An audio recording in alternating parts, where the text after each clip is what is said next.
Dame Alison Rose is Britain's highest-profile businesswoman, but in discussing Nigel Farage's banking affairs with a BBC journalist, the NatWest chief executive effectively talked herself out of a job.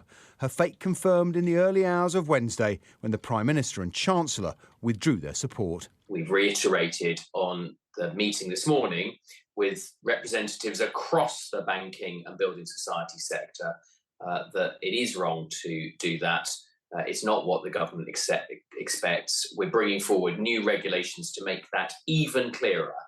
Dame Alison's resignation was a dramatic U-turn, coming just 8 hours after she received board backing, despite admitting being the source of an inaccurate BBC story.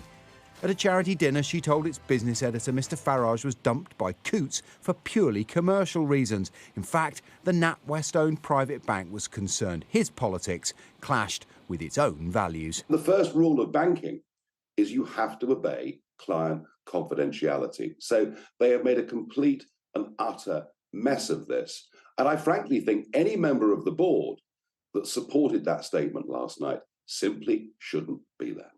The board will stay, but Dame Alison's 30-year career at the bank is over, despite delivering the largest profits for NatWest since the financial crash, and just a week after the Prime Minister appointed her to his Business Advisory Council. The Information Commissioner's Office is now examining whether Dame Alison broke privacy rules. We encourage the individuals and organisations to try and resolve things between each other. If that doesn't work, then we start getting involved, collect the right information and take that forward as a formal investigation. So we're at that stage where that's happening. We haven't yet formally begun an investigation. Having been bailed out by the taxpayer, NatWest is held to higher standards than its competitors. But this may still be a watershed for corporate Britain. Since the 2008 financial crash, in which NatWest played a central role, banks have been under pressure to behave better, to be more accountable. There's plenty of evidence consumers want companies to be more socially responsible. But when a company's values clash with a client's, it raises the question, particularly in a vital service like banking, do they have the right to choose with whom they do business? NatWest will reveal its latest financial results on Friday.